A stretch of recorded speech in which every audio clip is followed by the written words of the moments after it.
Manga Baku Quantum Windbreaker episode yang pertama dibuka dengan sebuah potongan panel cerita singkat yang luar biasa menarik. Karena pada chapter inilah kita pun akhirnya bisa mengetahui dengan jelas mengenai latar belakang cerita khususnya dari Sakura Haruka. Tentang apa alasan dirinya memilih untuk masuk ke dalam sekolah Furin dan kenapa dirinya ingin bisa menjadi yang terkuat di antara semua berandalan lain yang ada di kota Makochi.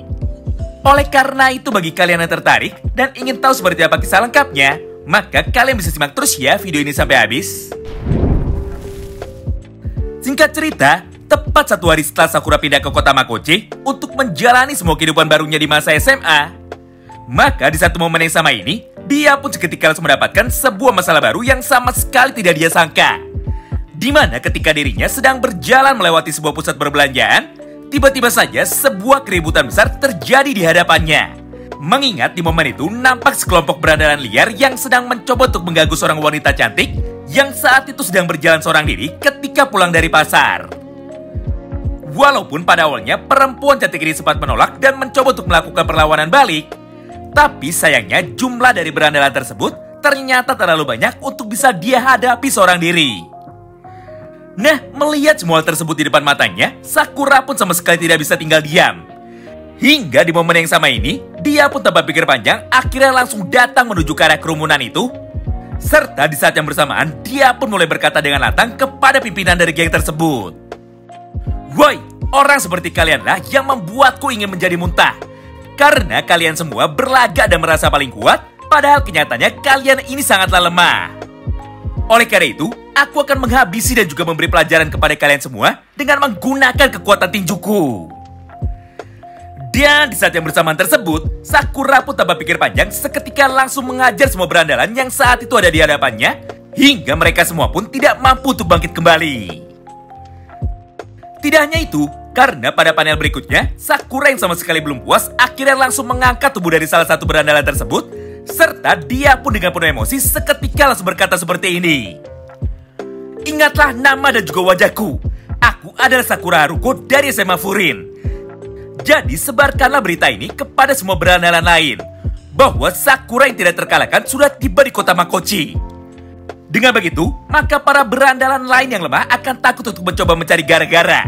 Sedangkan para berandalan yang kuat pasti akan langsung datang untuk mencariku." Nah, tepat setelah mengucapkan dan mendeklarasikan kedatangannya di kota Makochi, maka pada kesempatan yang sama itu, Sakura pun seketika langsung pergi untuk meninggalkan lokasi tersebut. Melihat semua kejadian itu di depan matanya, perempuan yang sebelumnya telah dia selamatkan akhirnya langsung berlari menuju ke arah Sakura, serta tanpa pikir panjang, dia pun langsung menawarkan sebuah makan siang kepada Sakura sebagai bentuk ucapan terima kasih karena Sakura telah menolongnya. Nah, disinilah poin menariknya. Karena setiap karakter yang super kuat di dalam sebuah manga, maka pasti dirinya memiliki sebuah kelemahan yang sangatlah aneh sekali.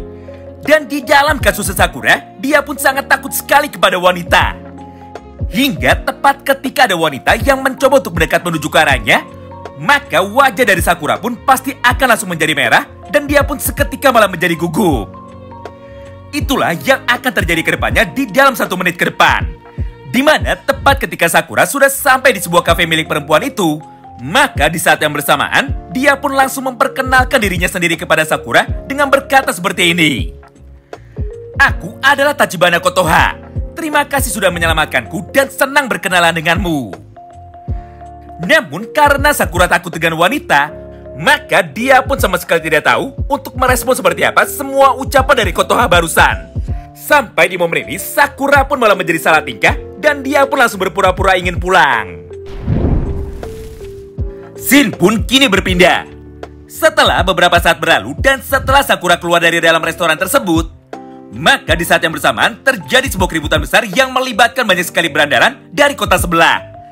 Di mana pada momen itu Sakura pun seketika langsung sadar bahwa semua berandalan yang sebelumnya sudah dia kalahkan ternyata malah pergi untuk memanggil bantuan dan membawa semua teman-temannya untuk membuat keributan di kota ini dengan cara menghancurkan papan nama dan juga pintu kaca dari semua toko yang ada di jalanan utama. Melihat hal tersebut di depan matanya, Sakura pun tentu saja tidak bisa tinggal diam. Hingga tanpa pikir panjang, dia pun seketika langsung berjalan untuk menghampiri kelompok berandalan tersebut walaupun hanya seorang diri. Menyaksikan kedatangan dari Sakura, salah satu dari orang yang sudah pernah dia kalahkan, akhirnya langsung mencoba untuk menghentikan Sakura sambil berkata seperti ini kepadanya. Woi bocah, sejak tadi aku terus mencarimu. Dengar, kemenanganmu tadi pagi hanyalah sebuah kebetulan saja. Jadi bersiaplah, karena kami semua akan membalas kekalahan kami sebelumnya. Tidak hanya itu, karena di satu momen yang sama ini, satu persatu dari para berandalan itu akhirnya mulai menghina kelainan fisik dari Sakura dengan berkata bahwa mata dan rambut Sakura sangatlah menjijikan sekali. Mendengar semua ucapan tersebut, Sakura pun seketika langsung teringat dengan semua kenangan masa lalunya, di mana sejak kecil Sakura selalu dianggap sebagai seorang monster, dan Sakura pun selalu dijauhi oleh semua orang karena kelainan fisiknya. Itulah yang membuat Sakura akhirnya menjadi seseorang yang introvert dan tidak memiliki teman sama sekali di dalam seluruh hidupnya. Serta itu jugalah yang membuat Sakura menjadi trauma dan tidak berani membuka hatinya untuk bisa berteman dengan orang lain ataupun menerima kebaikan dari orang lain. Nah, setelah teringat kenangan tersebut, emosi dari Sakura Haruka pun menjadi semakin terbakar. Hingga di saat yang bersamaan, dia pun seketika mulai mengepalkan tinjunya, serta tanpa banyak basa-basi, Sakura pun langsung menghantam wajah dari berandalan tersebut menggunakan pukulan tangan kanannya. Akibatnya, tubuh dari berandalan tersebut pun seketika langsung terpental ke belakang dan tumbang saat itu juga dengan wajah yang dipenuhi dengan darah. Namun tidak hanya sampai di situ saja semua kebrutalan yang ditunjukkan oleh Sakura.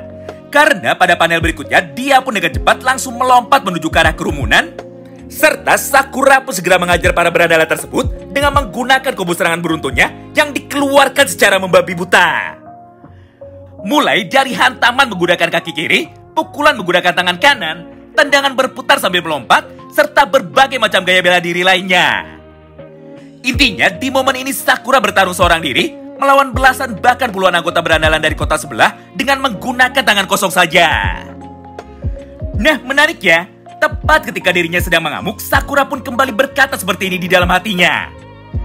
Haha, siapa yang membutuhkan teman? Karena ketika aku bisa menjadi kuat, maka aku pun sama sekali tidak membutuhkan ikatan dengan orang lain lagi. Lagi pula, puncak tertinggi di dalam dunia berandalan dan posisi nomor 1 di dalam dunia berandalan hanya bisa dicapai dan juga dimiliki oleh satu orang saja. Jadi berdasarkan hal itu, maka selama aku bisa menang dan selama aku bisa membuktikan kehebatanku kepada semua orang, aku pun sama sekali tidak peduli jika harus hidup sendirian seumur hidupku. Tapi sayangnya semua momen di atas angin tersebut tidaklah berlangsung cukup lama. Karena pada panel berikutnya, tiba-tiba saja salah satu berandalan yang berhasil kabur dari hantaman tinju besi Sakura Haruka akhirnya mulai berlari menuju ke arah yang berlawanan. Lalu di saat yang bersamaan, dia pun langsung menangkap tubuh dari Tachibana Kotoha sambil mengeluarkan pisau dari kantongnya dan berkata seperti ini kepada Sakura. Woi bocah sialan, hentikanlah semua mukamu itu dan turutilah semua ucapan kami. Karena jika kau sampai berani melawan lagi, maka nyawa dari wanita inilah yang akan menjadi taruhannya. Melihat semua hal itu di depan matanya, Sakura pun sama sekali tidak bisa tinggal diam. Mengingat pada panel berikutnya, Sakura pun tanpa pikir panjang dan tanpa sedikit pun keraguan di dalam hatinya, akhirnya langsung memutuskan untuk segera berlari dengan cepat menuju ke arah Tachibana Kotoha. Lalu dengan satu kali hentakan kaki, dia pun seketika langsung melompat dan melancarkan satu buah tendangan berputarnya tepat menuju ke arah kepala dari berandalan tersebut.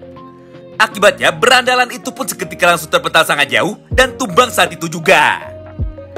Melihat semua hal tersebut di depan matanya, Kotoha pun seketika menjadi terkejut.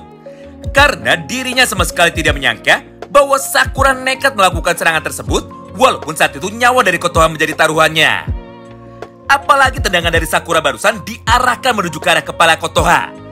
Jadi jika di momen itu Kotoha sedikit saja terlambat menghindar, maka sudah pasti Kotoha pun juga akan terkena dampak dari serangan brutal Sakura itu.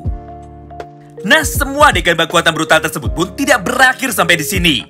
Karena setelah musuh yang menahan Kotoha sudah berhasil ditumbangkan, maka di saat yang bersamaan itu, beberapa orang anggota dari geng lawan pun seketika langsung berlari menuju ke arahnya lagi dengan niat untuk langsung menghajar Sakura ketika dirinya sedang lengah. Tapi lagi-lagi Sakura pun berhasil menunjukkan kapasitasnya sebagai orang yang terkuat ketika dirinya masih SMP. Karena pada panel ini, respon dari Sakura pun ternyata jauh lebih cepat daripada semua pergerakan lawannya. Hingga tepat ketika salah satu musuhnya mulai mendekat dari arah belakang, maka Sakura pun segera memutar badannya dan langsung menendang wajah dari berandalan itu menggunakan teknik bela dirinya. Sampai berandalan itu pun seketika langsung terpental ke belakang dan wajahnya pun langsung membentur sebuah pilar yang ada di lokasi tersebut.